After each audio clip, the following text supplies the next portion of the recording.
My wife abandoned our 9-month baby to chase another man. I came home from work to find my 9-month-old daughter alone in her crib, screaming. My wife was gone. No note, no explanation. Just a text 3 hours later. I can't do this anymore. Don't look for me.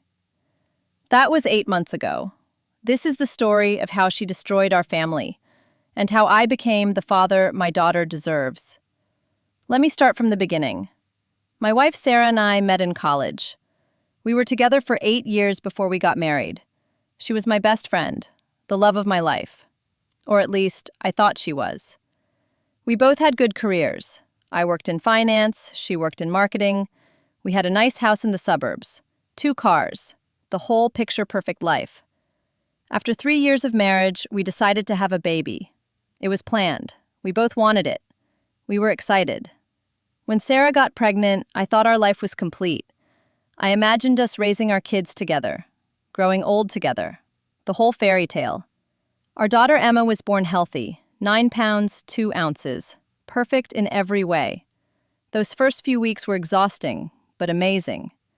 I took 2 weeks off work to help. We were sleep-deprived and overwhelmed, but we were doing it together. Or so I thought. Looking back, I can see the signs I missed. During Sarah's 3rd trimester, she became distant, quiet. When I asked if something was wrong, she said she was just uncomfortable, tired. I believed her. After Emma was born, Sarah struggled. She didn't seem to bond with the baby the way I expected. She'd hand Emma to me the moment I walked in the door from work. She seemed relieved when I took over. I thought it was postpartum depression. I suggested therapy. She refused, said she just needed time to adjust. Months passed. Emma was 3 months old, then 6 months, then 9 months. Sarah became increasingly withdrawn. She spent hours on her phone, started going out more, saying she was meeting girlfriends. She needed space and time to herself. I tried to be understanding. I worked full-time, but I helped every night and all weekend. I did feedings, diaper changes, bedtime routines, whatever she needed. But it was never enough. Emma started to notice too. Even as a baby, she'd cry for me, not Sarah. She'd reach for me when Sarah held her. Sarah didn't seem bothered by this. If anything, she seemed relieved. I told myself it was temporary, that Sarah would come around, that things would get better. I was wrong. It was a normal Tuesday. I left for work at 7:30 a.m. Sarah was home on maternity leave. She still had 3 months left. Emma was 9 months old, starting to crawl, babbling, the cutest thing in the world. Sarah seemed normal that morning. She kissed me goodbye, said, "Have a good day." Nothing seemed wrong. I went to work, had meetings, answered emails. Normal day. Around 4:30 p.m., I started feeling sick, headache, nausea. I decided to go home early. I texted Sarah, "Not feeling well, heading home." She didn't respond. But that wasn't unusual. She didn't always check her phone when she was with Emma. I got home around 5:15 p.m. The house was quiet. Too quiet. Sarah usually had the TV on or music playing, but I heard nothing. I called out, "Sarah, I'm home." No response. Then I heard it. Emma crying. Not normal fussy crying, screaming. Desperate, terrified crying. I ran upstairs. Emma was in her crib. Her diaper was soaked through. Her face was bright red from crying. She was shaking. I picked her up. She was burning up with fever. Her little body was trembling. She clung to me desperately, still crying. The room was cold. No bottle in sight. Her diaper rash was visible even through her onesie. "Sarah," I yelled, running through the house with Emma in my arms. No answer. I checked every room. The bedroom, the bathroom, the kitchen.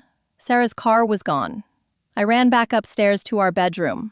Some of her clothes were missing. Her toiletries were gone from the bathroom. Her suitcase was gone. My heart was pounding. This didn't make sense. I called her phone.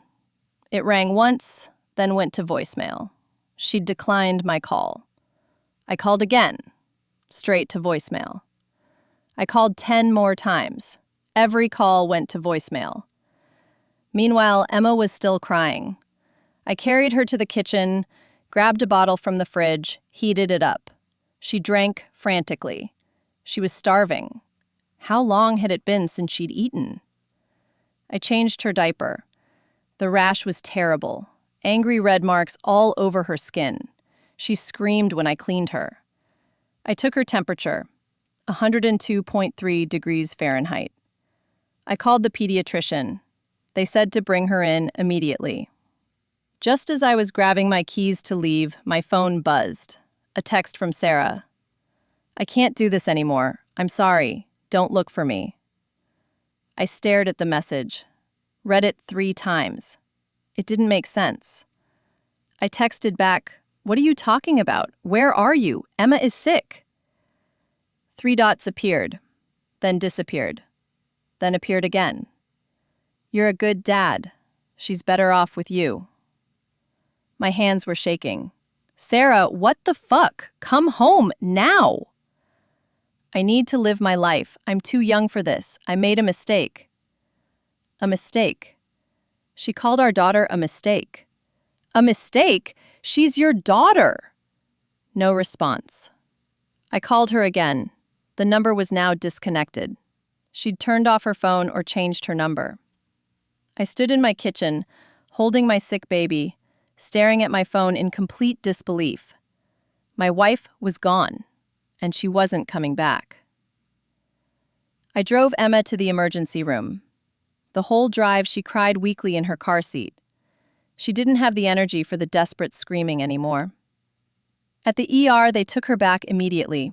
The nurse took her temperature, checked her vitals, asked me questions. "When did the symptoms start?" I didn't know. I was at work. "How long has she had this fever?" I didn't know. "When did she last eat?" I didn't know. The doctor came in, examined Emma. His face was serious. "She's severely dehydrated. The fever is from an untreated infection.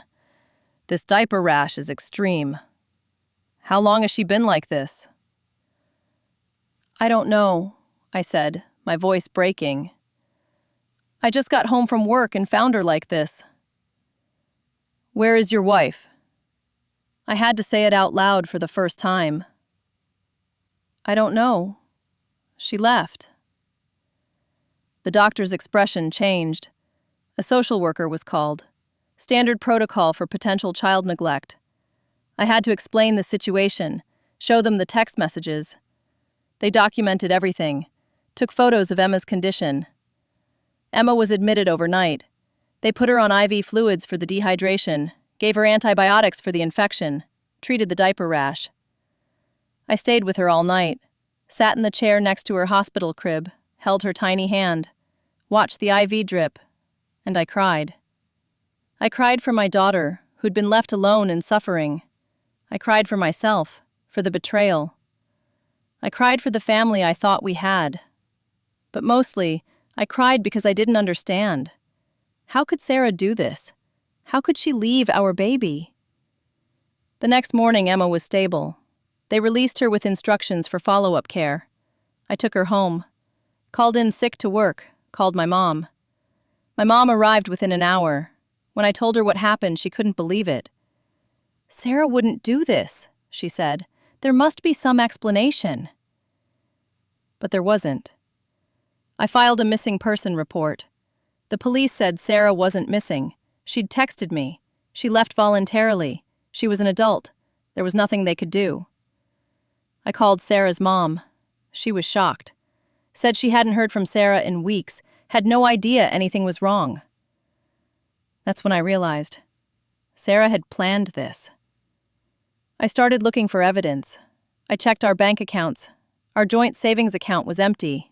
$38,000 gone. Withdrawn in small amounts over the past 3 weeks so I wouldn't notice. I checked the credit cards. New charges I didn't recognize. Hotels in a different city, restaurants, shopping, all from the past month. I checked Sarah's computer. Her browser history was deleted, but I recovered it. Dating apps, affair forums, Google searches for how to leave your husband and can I give up custody of my child? But the worst discovery was an email account I didn't know about. Dozens of emails to someone named Derek. I read every single one. They were love letters, plans to run away together. I'm almost ready to leave. Just need to get the money together. He doesn't suspect anything. My wife had been planning to leave me for months, and I'd had no idea. The emails talked about their future together, their new life in Arizona, how they'd be free and happy. There was no mention of Emma, not once. It was like our daughter didn't exist. I sat at that computer for hours, reading messages between my wife and her lover, and felt like I was going to be sick. I called Sarah's best friend, Melissa. "Where is Sarah?" She hesitated. I can't tell you." "You know where she is?" She asked me not to say anything. I lost it. "She abandoned our baby. Emma was sick, alone for hours." Melissa went quiet. Then she started crying. "She told me she was just going on a trip to clear her head. I didn't know." "She lied to you. She's been planning this for months. She emptied our savings. She's with another man." "I didn't know. I swear I didn't know." "Did she tell you where she went?" Silence. "Melissa, please, I need to know." "She's in Phoenix, Arizona, with some guy named Derek. They met online." Phoenix. I had a location. I created a fake social media account and searched for Derek in Phoenix. Found him immediately. His profile showed in a relationship. Recent photos showed Derek with Sarah. Captions like, "Finally found my soulmate," and "New beginnings." These were posted 3 days after Sarah left. 3 days after she abandoned our daughter, she was posting happy couple photos. Sarah had created a new Instagram account under a different name. I requested to follow from my fake account. She accepted. And there it was, her new life. Photos of her on the beach, at restaurants, smiling, laughing, living her best life. Her latest post was a photo of her and Derek. Caption, "New life, new me. Finally happy." Posted yesterday. I stared at this woman who looked like my wife but acted like a stranger.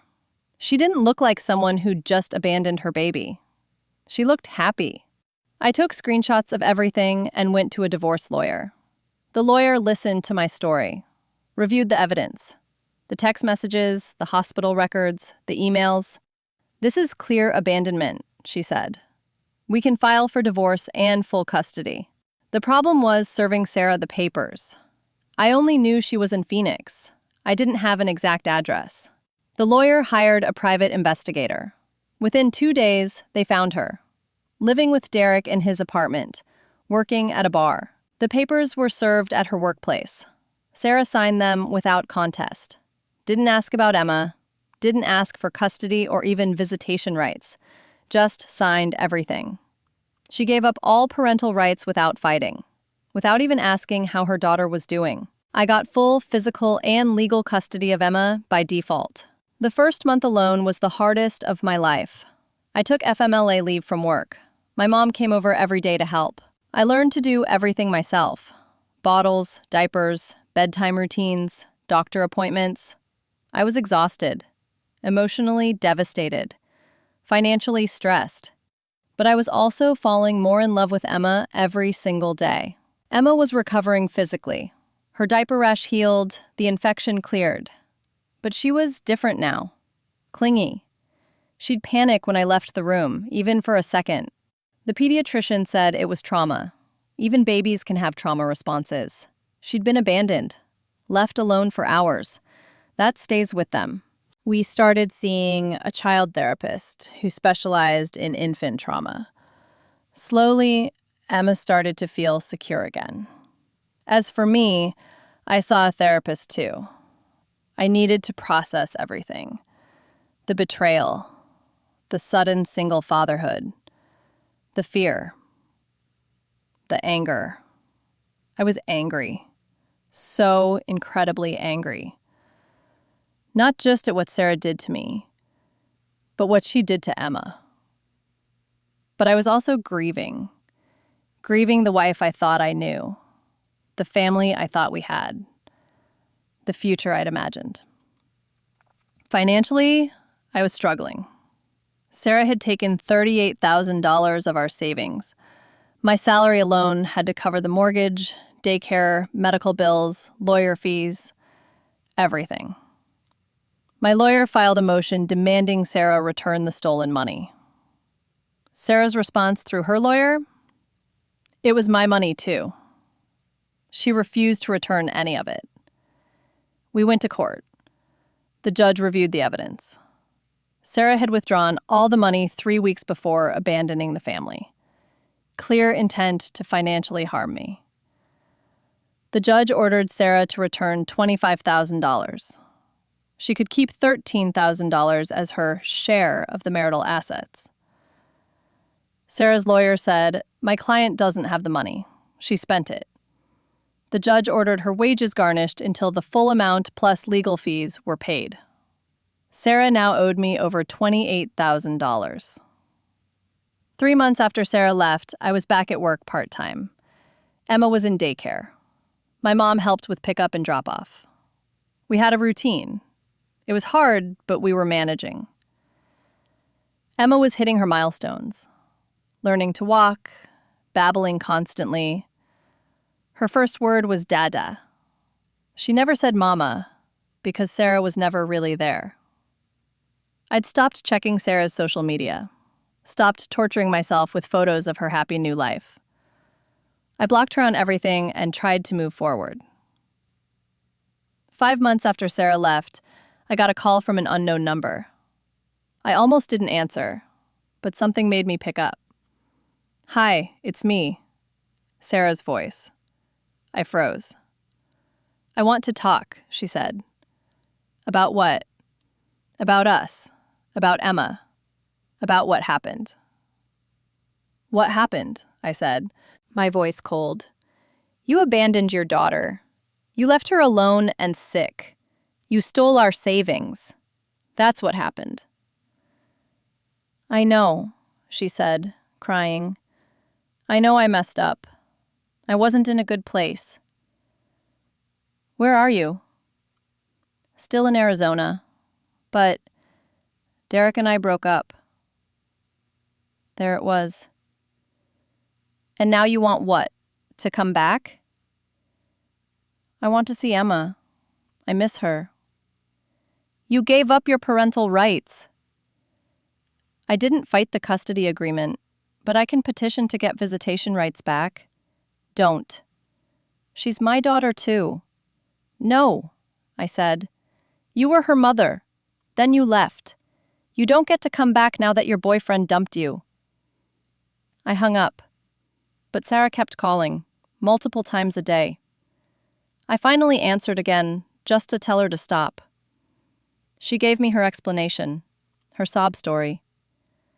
"I had severe postpartum depression. I wasn't thinking clearly. Derek manipulated me.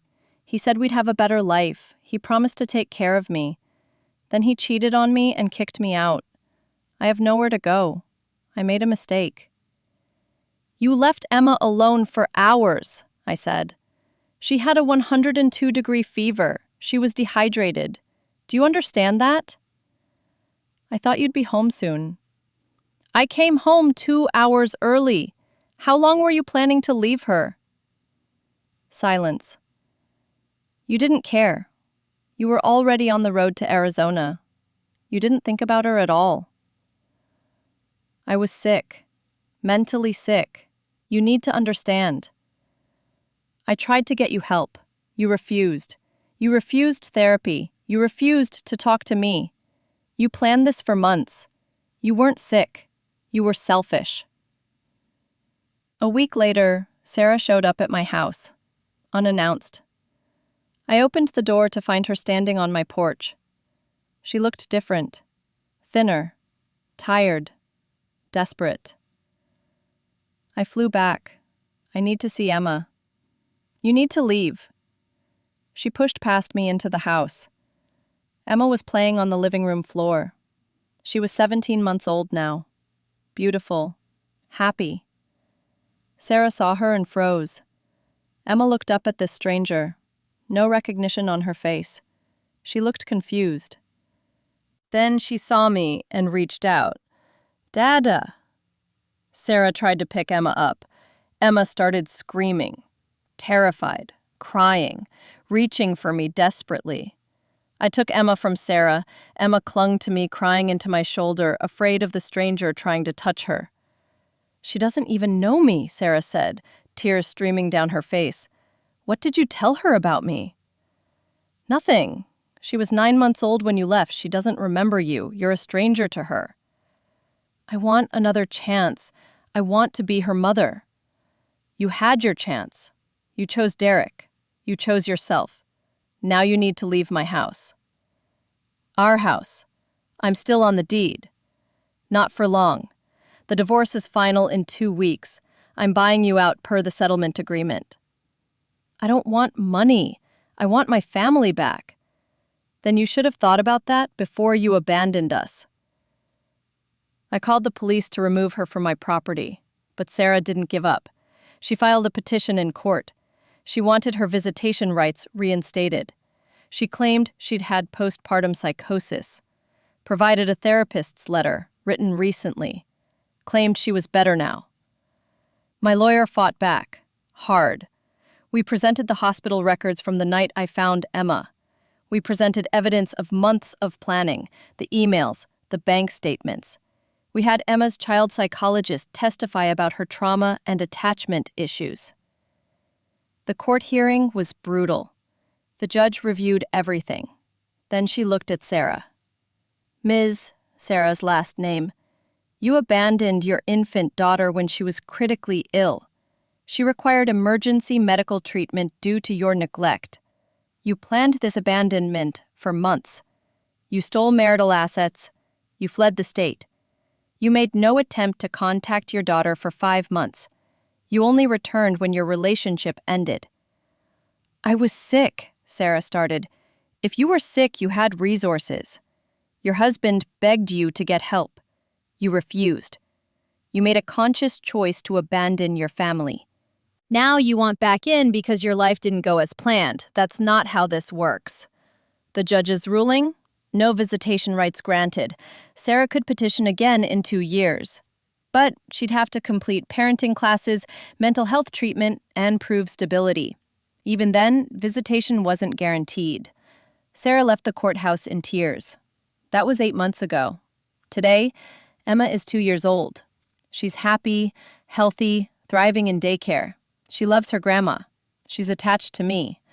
She has no memory of Sarah. I met someone new. Her name is Amy. She's wonderful with Emma. We're taking things slow. There's no pressure. She understands the situation. As for Sarah, I heard she moved back to her hometown, living with her parents, working retail. She sent one letter asking about Emma. I didn't respond. I don't hate Sarah anymore. I pity her. She threw away everything for a fantasy that didn't exist. She lost her daughter, lost her husband, lost the life we built together. For what? A guy who kicked her out after 5 months? But I'm grateful too. Because I got Emma. Because I became the parent Emma deserves. Because I learned I'm stronger than I ever thought possible. People ask me if I'd take Sarah back if she really changed. The answer is no. Not because I hate her, but because Emma deserves better. She deserves a mother who would never even think about leaving, who would fight through postpartum depression, through hard times, through anything, because that's what parents do. Sarah had a choice. She chose herself. I chose Emma, and I'd make that choice 1,000 times over. Emma will ask about her mother someday, and I'll tell her the truth in an age-appropriate way. I'll never trash Sarah to her. But I'll also never let Emma think she was abandoned because she wasn't good enough. She was perfect. Sarah just wasn't ready to be a mother. That's Sarah's loss, because Emma is the best thing that ever happened to me. 8 months ago, when I came home to find my baby alone and crying, I thought my life was over. But really, it was just beginning. The life I was meant to live as Emma's dad. If you enjoyed this story, hit subscribe, because tomorrow we're covering a bridezilla who tried to steal her sister's wedding venue, and the revenge that followed was absolutely legendary.